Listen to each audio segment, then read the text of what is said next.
Hey everyone, I'm super excited to have Dan Martell here chatting about failure, startups, and just entrepreneur life. So Dan, welcome to Criminally Prolific.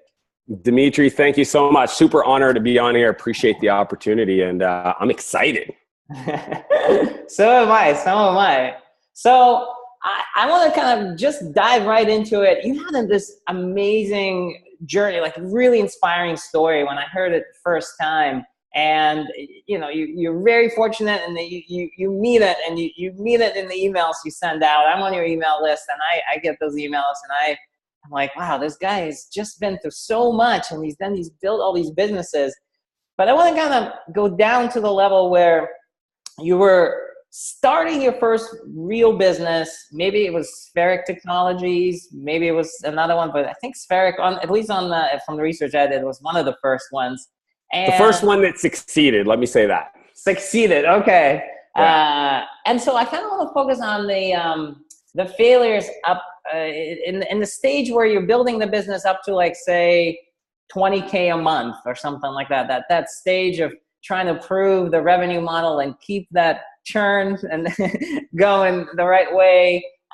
Some of the failures that you had building that first business and how you had overcome that. Because I know a lot of my audience are, like, they read these success stories. They're like, wow, that company exited. But like, what were all the failures? How did it actually work? Yeah, I call that success theater. And I'll apologize if I do any of that today.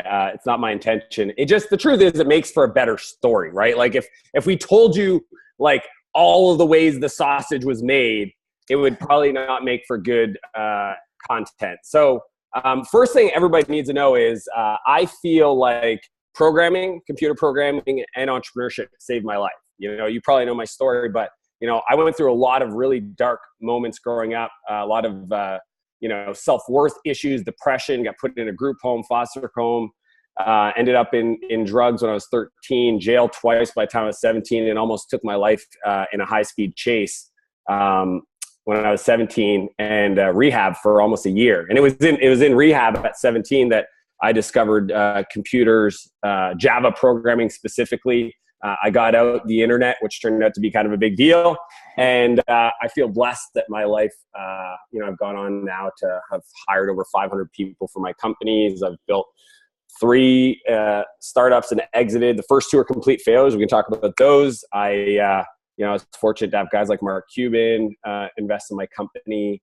I've personally invested in 37 companies now as an angel investor. And it's crazy, man. And I grew up, small town, Eastern Canada, 100,000 people. Like, there's no, I remember I got invited to spend a week with Richard Branson, and, like, that makes no sense whatsoever. What was that like, actually? Richard Branson? Dude, I thought it was an April Fool's joke. Like, I got the email from my friend Dan, and I thought for sure it was like he was messing with me. We were going to go to a ski trip to Switzerland or whatever. And it wasn't till Richard walked in the kind of, I would call it a living room, but essentially it was a pallet. It doesn't do it justice to call it a living room. It was essentially the size of a house, but it was like, where we were hanging out in the morning. And he walked in, and I just couldn't believe it. Why did he invite you? What was the? So what happened was there was 2 groups. There was a group called the Mai Tai, which is a kind of a kiteboarding group of entrepreneurs from the Valley. Yeah. And Zozy, which is a startup in the adventure space. And they got together to create an event. I didn't realize my friend Dan was friends with Richard Branson. And I guess he asked him if he could host a week with entrepreneurs that were doing good stuff in the world to support other entrepreneurs. And at the time, I was building my company Clarity, which was a marketplace for entrepreneurs to get advice over the phone. And I guess Richard had heard about it, and I made the cut. Cool. Crazy. So going back to your first business, so you're building this thing, and talk a little bit about the Spheric Technologies and kind of the idea. Yeah, so Spheric, I was 24 when I started the company. I was fortunate. I started young, right? Like, it took me, if you think about it, 17, started my first company, Maritime Vacation, failed. 19, started NB Host, failed. Like, and then consulted for a little bit, kind of try to find myself. So, it took me, 7 years to finally get onto an idea that started to have a market opportunity. So the company Spheric Technologies was an enterprise portal company. So we specialize in a technology called Plumtree, we were an integration specialist. The only reason I decided on that was I got a consulting job integrating that technology with a big oil company in Canada. And I just kept getting more calls from other recruiters to do similar work. And I thought if I had a dozen people just like me, I could not have to work. And it was really like, there was no like big why and mission. It was, I think I could teach other people how to do this. And selfishly, the truth was, my background's technical. I wanted to create the Navy SEALs of smart people, like of technology smart. Like I wanted to work with other great people. I think, at the end of the day, if you're going to spend most of your time at work, like that's a fundamental truth, right? Nobody wants to work with stupid, frustrating, ignorant people. And so I figured even if I get paid a lot of money to sometimes be exposed to those kind of people on my teams, like when I was consulting, I will at my company have this. And some of the failures, tons, and I'm going to start off by saying this. Failures to me, and it's cliche as anything. Can I swear on this? Yeah. Okay, it's cliche as fuck, okay? Because people think failures are truly, it's when you didn't learn, right? So what I would say is it's a failure if you stopped. It's a failure if you learned a lesson and you gave up. It's a failure, so I made a lot of mistakes, like almost running out of cash within the first 2 months of starting the business, even though I had 70 grand in the bank when I started it, because I worked my butt off and saved every penny. I drove a 1987 Volkswagen Jetta diesel for years while I was saving up every dollar I was making, billing myself out at about, $125 an hour. So had that money, thought I was, had customers, hired 3 employees right off the bat, started to grow. Quickly learned a thing called cash flow. Had to sell my receivable, which most entrepreneurs have no clue what that is. Essentially, it's like a payday loan for business. You can take your invoices or your money owed to you and sell it to another person. It's called factoring, and they'll give you, they'll take 30% of that and give you the balance, and you still owe it. Like it's just, anyways. Yeah, I almost went bank. The business almost failed because I couldn't afford to make payroll because I didn't understand. Even if I had customers, if they took too long to pay me, the money on my end was going out to hire, to buy laptops, to fly people around, to do work, to build the office. And so that was right off the bat. And here I was thinking, man, my dad kept saying like, why don't you get a normal job? Because you got to understand, I mean, for my dad, for knowing what I went through as a teenager, to tell me, you really should, like, I thought maybe he's on to something. You know what I mean? Like I was bad before, and then I got sober, and I like really got into entrepreneurship, but I kept failing. Like I didn't have anything, no proof to say like, Dad, I really think like this is my calling. And I thought to myself one day, I was like, man, I'm going to mess this up again. Like I just thought it was unemployable. Like there was no way I was going to work for somebody else. Like I knew I would argue with them. I had opinions about stuff. And luckily I got through that moment. But then, a year and a half later, I almost did it again because I grew way too fast. I mean, the company, people see it today, and we grew 154% year over year compounded before we eventually got acquired. And if anybody's ever grown a business that fast, especially bootstrap, it is a cash sucking machine. It's almost like the sound of cash sucking through a vacuum cleaner. So it's this delicate balance of getting paid up front and how you time your hires and how you leverage your credit card and your line of credit to kind of like pay for flights. And it was a gnarly. Was it the services business? You guys were absolutely. Okay. Yeah, we were services, but we had built some software that made us, like it was proprietary to, so I call it kind of like a service enabled software. We sold the software, but it was really just to get in there to get the work done. I see. Yeah, I'm going through that right now. Actually, I run this PR business, Just Reach Out, and it's about 4,000 customers, and it helps entrepreneurs like yourself pitch press. And the technology in there's part of the technology there that some guys want to kind of acquire or license. And so it's this like vague territory of them like grabbing that piece of technology and possibly using it and figuring out like, do I sell the entire thing for that? Do I license that part out? How's the licensing going to work? Is there going to be services involved during the licensing? So it's like, wow, it's just like a behemoth of like a thought even, because we're only 3 years old now. And it's, like we're still paying off debts and stuff too. But Yeah, we're, no, bootstrapping companies typically have a fairly substantial kind of done for you type model. And I think that's totally normal, especially if you want to own 100% of the business. yeah. So you were kind of falling down and growing really fast. So some of the problems there with the cash flow, when the opportunity came to kind of buy you, was it just for the technology? Like, how did that even come about? Because I No, know, yeah, yeah. that was a pure service acquisition. So I was 28 when that happened, and yeah, I mean, I didn't know any different at the time, but we had one of our partners that we did a lot of work with kind of approached us and asked us if we were interested in kind of joining forces, and talked to one of my mentors, and they suggested that we kind of go. We had a few other partners and just suggested we talk to them, and we ended up with like 3 companies that were very interested. I mean, we were so specialized, and I had built an incredible team and culture and customer base. Like we had Procter & Gamble, Dole Foods, Johnson & Johnson, direct. Like we had contracts with them to work on some of their innovation stuff. That there was a lot of value there. So, I have a whole framework for exiting companies. I've done it 3 times now, and I've taught it to over probably 300 entrepreneurs. So at that point, though, I don't like the word you use lucky. I like to use the word fortunate, right? Okay. I think lucky it undersells the amount of opportunity and hard work that goes into it. But I was fortunate to have certain people in my life to guide me a little bit at that time.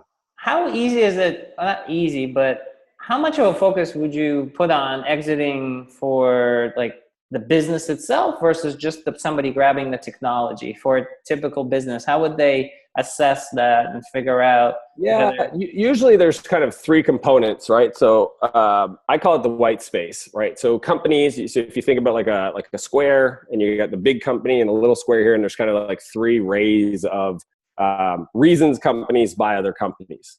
The first reason is a decision right off the bat. Do they buy versus build? So you got to understand that strategically in their business, somebody in a meeting said, we want to go into this white space that we're not in, and we can either buy or build into that. So they made a decision to not build it themselves and instead fast track that to buy. So with that, there's usually the technology that you've built. That's a huge component of that. The second thing is potentially the team and the process that you've built to execute against that market. So it could be like the sales process, the inbound marketing, the go-to-market, just capacity for how to be successful, right? And this is true for most companies. So you have like kind of the IP, the process, and the last one is the market and the customer base, right? So if you already have 5% of the customer base and they've got 0, that argument for them buying versus trying to build up to that is a strong one, and the reason why you can argue the multiples on exit. So that's why companies buy companies. Should you as a founder spend time trying to exit your business? No, you should build the business. I will freak out to any entrepreneur that says to me, I'm going to build this and exit in 3 years. Yeah. Like I literally will try to set them straight and or stop talking to them, because I just have no patience for people that don't want to build the business. Like, don't get in a business if you don't want to build it. Like go trade stocks, go do management consulting, go do leverage buyouts, go be private equity, go fuck around with the financial instruments of the world if all you care about is capital and cash and wealth. Building a business is hard, and it should be hard. And someday, if you're lucky, you will get rewarded, and many people don't. And you should want to build it and solve that problem regardless if there's an outcome. Okay. So moving on to Flowtown, and that was more of you must have had some of the failures in Flowtown early on that were marketing more focused or product marketing focused type of things that every mistake. So right off the bat, we thought we were doing customer development, right? And so like I was lucky. I moved to San Francisco in 2009 after I exited my company Sphere. I met Eric Ries before he ever gave his first talk on Lean Startup. Oh, cool. I met him. Yeah, I met him before he came out with a book too, because I ran a speaker series out there. Yeah. So he had just blogged a bit, and I met him at an event. And so we got to know Eric. And then through Eric Steve Blank, you know, who wrote Customer 4 Steps to the Epiphany. I met him once. I mean, like kind of sage elder. And you could argue that we were kind of doing customer development. So when we launched Flowtown, we said we're going to launch it as an agency. We're going to work with small businesses on their marketing funnels. We're going to solve their problems. And through that activity, we're going to extract a product to build. It sounds like, you know, and we said we're going to get 10 customers paying us $5,000 a month. Once we hit that, we're going to stop. We're going to build the product, and then we're going to bring it to market. So the product we decided to lead with was this thing called landing page. It was actually just called landing pages, landingpag.es, landing page. And this was before Unbounce, lead pages, you know, I was just going to say lead pages, kind of like all of this. This is like 2008, 2009. And we built the wrong product, because there's a difference between, you know, now I actually coach entrepreneurs down this path of when you build a product, you have an agency, you think you're building a product your customers will use, but you're not. I built a product an agency would use, not a small business owner. So even though we had small businesses paying us to do marketing, and one of the issues they had was their marketing site wasn't converting and they were running paid ads. So we built this landing page kind of interstitial. When we gave it to them, they didn't understand what is good copy, what is good design, how does this work, why would I use it, can you please just set it up for me? So we realized that we had built the wrong product, and in an effort to quickly pivot, we had this other technology that we also built. We kind of built like several tools at once while we were doing the consulting. We had a full-time engineer and myself working on little prototypes. And one of them was social discovery. So essentially, you give us an email address, and we would give you all the social data: name, geography, you know, age, sex, location, social networks they were on, friends, you know, from all those different social networks. And we were using it in the landing page app, so that if somebody signed up and was like CEO or press or whatever, it would notify them that person signed up for their product. So we had a lot of startups as customers, and we flipped the whole thing. We changed everything, went back to the market with a fake prototype. So we call it Wizard of Ozing. There was no product. We essentially said, upload your contacts and we'll tell you the social data information on them. And then the next screen would show them a generic aggregate view of, 35. We found 35% on Twitter. We found 50% on Facebook. And it said, click here to pay 5 cents to process and get the spreadsheet, right? And when they clicked it, they put in their credit card info, they hit next, and it would say, our servers are over capacity. We've logged your order. We will circle back once our system catches up. And don't worry, your credit card has not been charged. There was no tech. There was nothing. But we sent that to like 100 people, and I think it was like 35% of the people hit the credit card, like wanted to buy the data. And that was the beginning of Flowtown, and that eventually grew to 50,000 customers. And 2 years later, get acquired, and it was an awesome outcome for myself, and my co-founder, and the team, really. But it's when you say failures, it's again, did we make mistakes every day? But did we stop? Did we get depressed about it? Were we frustrated with ourselves? No. I mean, at the end of the day, I think startups is all about searching for a customer, right? Do you ever doubt yourself? All the time, man. You're like looking around, you're like, look at these big guys in the space. They're already. So here's what I'll say about that. I read a really great quote, something like, often wrong, never in doubt. Okay. So that's the way I think about it. So when you say, have you ever doubted yourself? And I say all the time, yes, it's just how long do I spend in that moment of doubt is very small compared to a lot of people. So I believe that entrepreneurs swing from exclamation mark, taking over the world, I know what I'm doing with my life, all the way over to question mark, why am I doing this? I can't believe I started this business. Am I going to fail? Right? And that's called the entrepreneurial pendulum. So what happens is every entrepreneur will doubt themselves.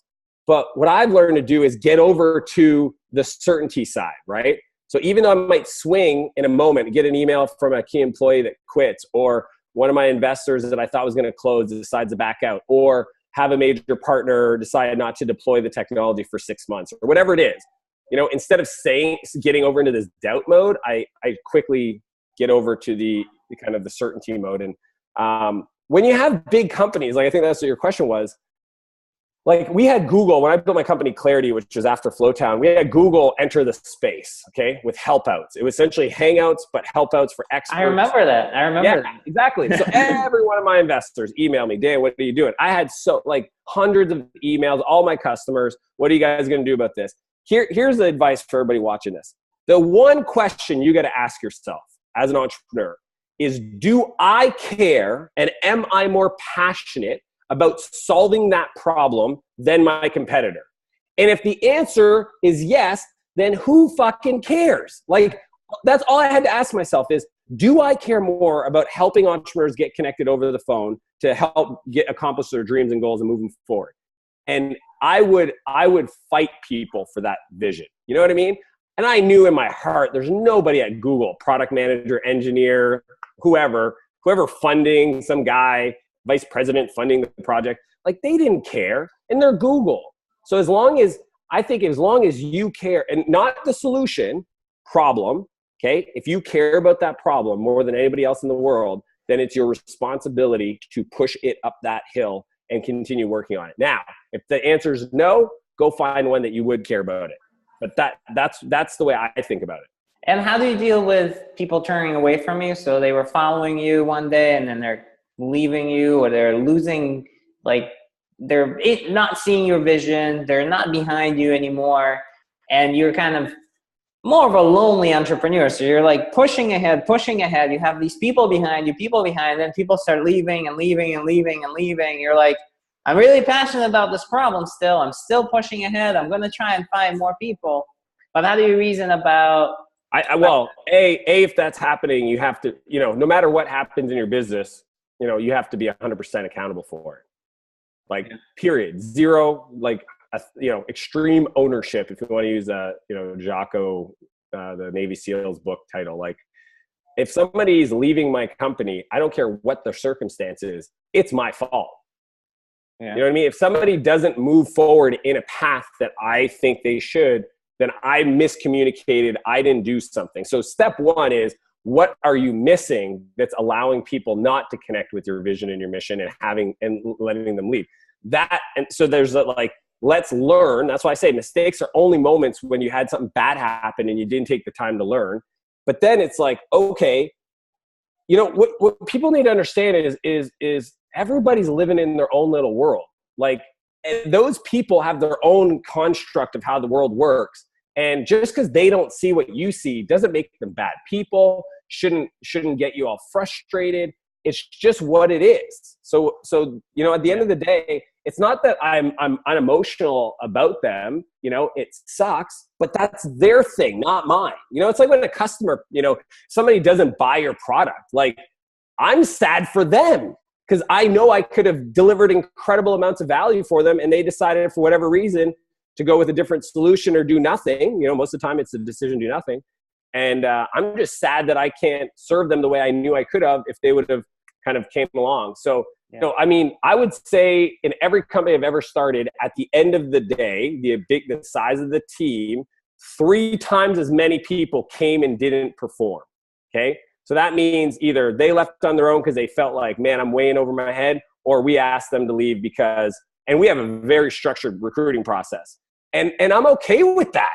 Like, it doesn't hurt my feelings. It doesn't, I learned with every one of them. I adjusted, I communicated better.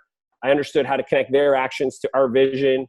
And even in moments where, you're almost going bankrupt and you're running out of money, you just gotta kind of lead. So, right.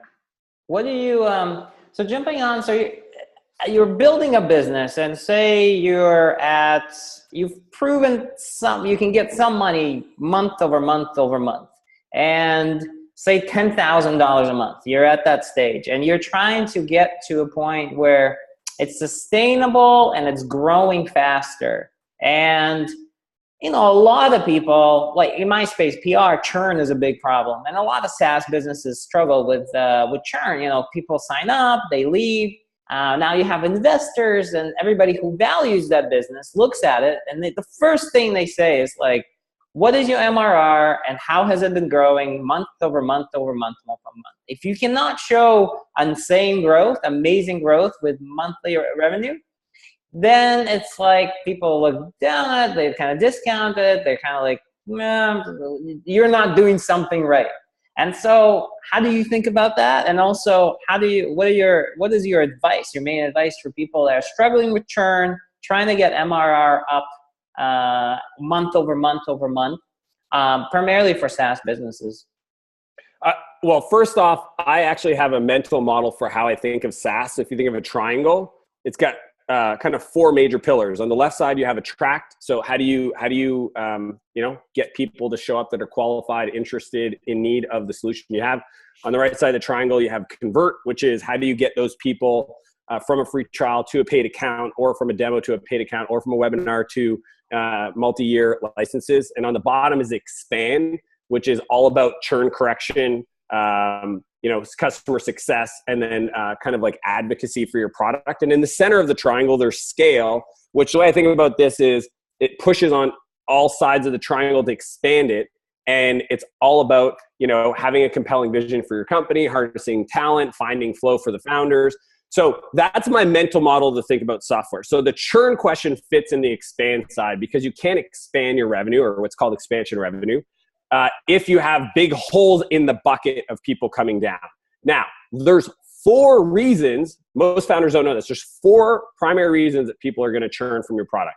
One, and this is the most common, is the onboarding didn't activate the account, meaning that whatever they thought your product did, they didn't experience, and it didn't add enough value for the investment that they're making, and they decide to cancel. So that's one, onboarding. 2 is product. There's something about the product that didn't work for them, even if they got the value that you promised on the homepage.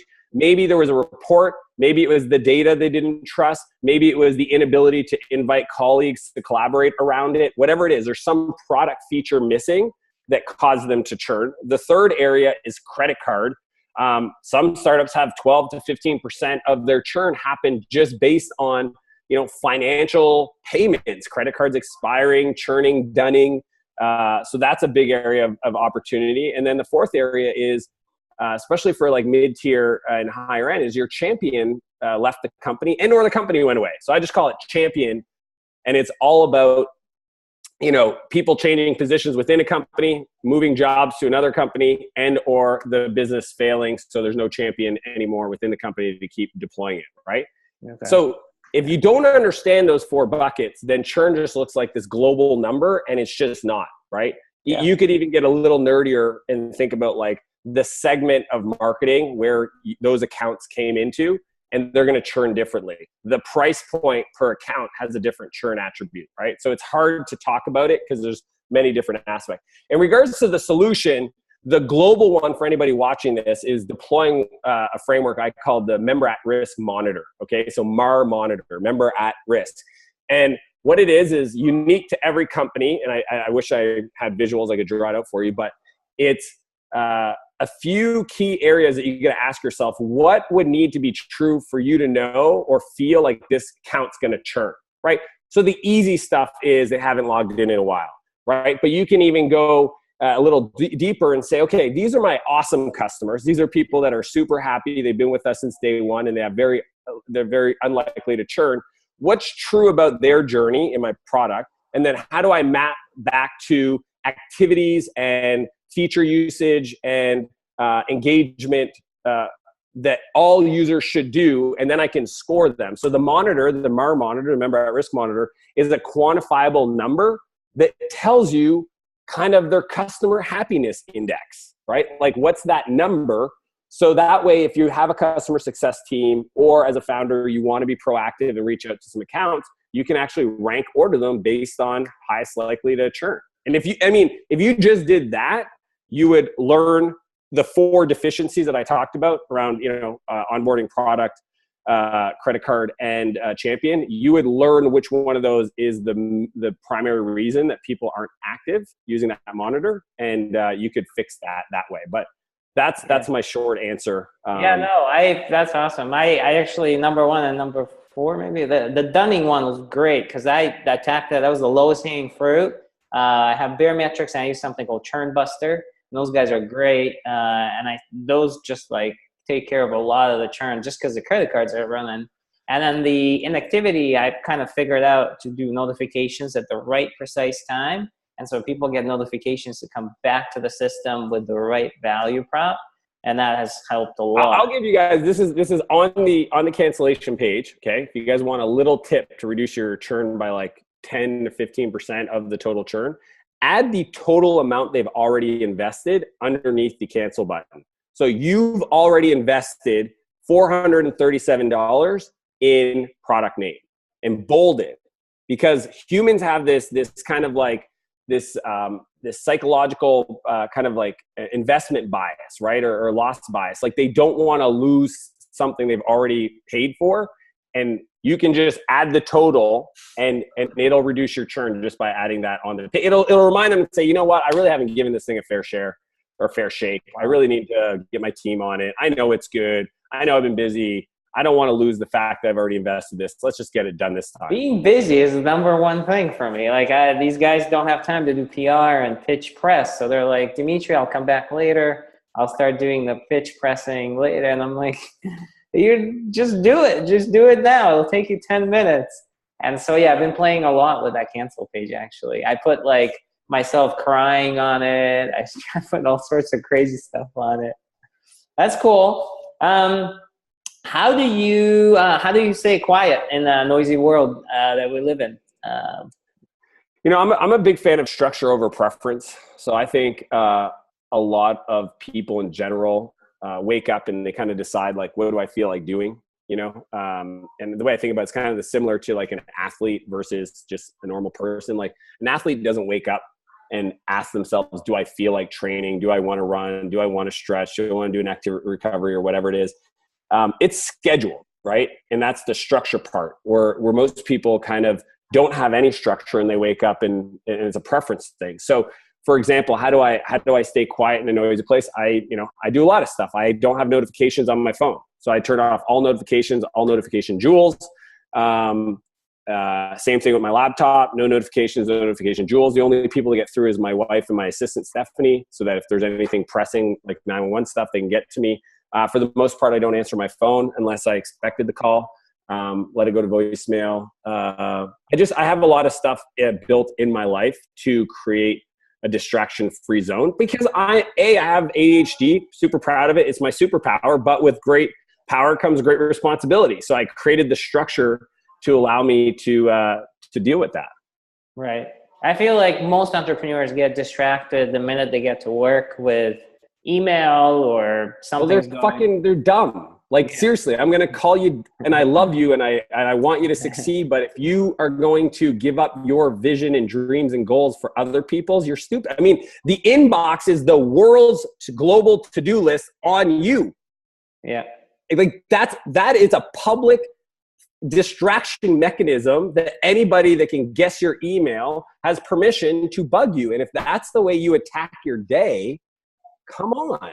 I mean, I have this whole thing about claim your day. Like I'm so crazy about, especially, I have a program called SaaS Academy where I coach high performing SaaS founders. And that's the first place we start because I can actually get them a whole day back a week to then execute the strategies to grow their business. If they change a few behaviors, one of them being letting the world distract you. I had one of my clients once brag in a coaching call that they have these things called gas meetings. And I was like, what's a gas meeting? And they're like, got a second meeting. And I was like, I was like, hey, we really need to talk about this. Like you cannot teach, you teach people how to treat you. If you teach people it's okay at any moment in their day, in their thought to just come and interrupt you, then that's wrong. Cause then you're teaching them it's okay if people do that to them. And my experience has been, if you can get nothing but 6 hours, if all you got was 6 hours of uninterrupted focus, production, output work, barring like you're in sales and or customer support, right? If you're an engineer, a designer, a manager, etc., like that's all you need to do. If you got 4, you'd be probably a top performer. 6 would be just incredible, but you can't do email, chat, etc. during that time. Right. No, I usually block off 4 hours a day and I use inbox when ready. I pause it and just don't get anything really, just so that I can focus. I do see everybody though, like that's a big problem for most people. Yeah, that's why I still have yet to deploy Slack in my company, just because the amount of training that would be required to teach people, and also like I don't trust them because they're human, and I know the people building these products, they're smarter than me, and that's why like I have this thing. It's like it's easier to avoid the dragon than to slay it. So it's just easier to turn off the notifications once than to try to have the willpower every time a message pops up, right? And I just don't trust humans to turn off that stuff, even if I've asked them to and suggested it to them, etc. I can tell. I test people all the time. I test my assistant all the time. I'll like send her a message. She'll reply right away. I'll do it again. She'll reply right away. And then I'll be like, can you please block, I call it block time. I'm like, can you please get back to your block time and stop letting me distract you? And she's like, and I'm like, so what are you working on now? What's your main passion now? Yeah. So, I mean, I 2 years ago, after selling Clarity, went on a journey of, who I am, what makes me tick, and what do I want to do with my life. And, the story of, struggling as a teenager was one I never shared for 15 years. I never told a person, not my investors, not my family members. Well, the ones close to me knew, but like, my in-laws, my wife, and I started sharing it with the world. And it has been one of the most impactful things I've ever done. As much as the software companies are cool, and I know that we've had hundreds of thousands of people use my products, it's on a different level, and it's more in tune with who I am. So essentially with that, plus teaching people how to scale companies, because I've always done that. Like, it's kind of funny how I used to say to people, if you could figure out the thing you do when you procrastinate to make that your thing, your job, like, how could you lose? So my default procrastination was helping another person. Like, that was just what I did. So now I've got hundreds of entrepreneurs from all over the world, bootstrap SaaS founders that I get to serve. I do it all through my YouTube channel. So like, anybody wants any more training from me, every week I publish a new YouTube video. I've got a podcast. I've got, social media, Facebook Live, Instagram, all that fun stuff. And that's for free, given every thought, idea, strategy. I give it away 100% for free. And then for a small percentage of those people that want more personalized and involved training, then they enroll in my SaaS Academy program, and we get together 3 times a year, and we talk every month, and I train them, and I get to know their businesses really intimately, and then they scale. I mean, it's, I'd say 30% are venture backed, 70% are bootstrapped, and minimum is 10K a month in MRR, but I have guys in there doing 12, 15 million a year. And I don't really talk about who's in it, but a lot of products people listening to this would use, because they're non-coastal founders. They're not in San Francisco and New York, right? They're international. They're in Midwest. They're in Canada. Like, they don't have the network in support. And because I've been blessed to gotten to connect with some of the smartest people in all aspects of software and SaaS, when we travel to New York, San Francisco, Toronto, I bring in those people to supplement and build relationships with them to really help propel their businesses forward. So it's a community, it's a movement.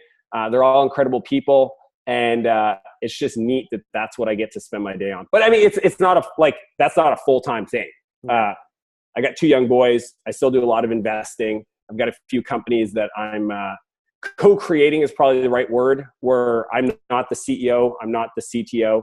I provide the infrastructure and the strategy and the funding, and the team's building those products. And we've got a few coming to market in the near future that we'll be talking about. That's pretty cool. That's awesome. Cool. Well, that's a pretty well-rounded conversation. I enjoyed chatting with you on all this stuff. Really valuable. Dimitri, anybody else that wants any more info, I would just invite them to go check out danmartell.com/newsletter. You're on my newsletter. Every week I write an email to my community. If you reply, it's me. But if you want exclusive invites to hang out in person, if you want to get an opportunity to join contests, to get access to some of my exclusive training to help on the marketing side or the sales side or the product side, that's the only and best way to do it. So just danmartell.com/newsletter, and I'd love to serve. Yeah, I'll link it up too. I love the newsletter. I think I gotten on a couple calls where it was just like 3 or 4 people or 5, and I was on there, and I asked questions, and it was Yeah, cool. I try to do like these pop-ups, right? If I'm in San Francisco, like I'm there at the end of the month, and I emailed everybody that was in San Francisco on my newsletter, invited them to a one-day event, sold out. 50 people are coming together that are B2B SaaS founders. They're like, I might do another one of those in the new year in New York or. Oh yeah, New York. Yeah, I gotta look at your email. Like really make sure. Gotta pay attention. That's what I'm telling people. People are like, "How did I not know?" It's like it's like Easter eggs. Like I put them in the PS. I put it at the end of a Facebook Live. I really want to honor those that take action and are there, right? Yeah, you gotta be quick. It's just answer the questions on a survey or something really quick. Yeah. Cool. Well, enjoy chatting with you. I'll let you know when this stuff goes live. And yeah, let's keep in touch. All right, Dimitri. Have a great day. All right. Thanks. All the best. Cheers.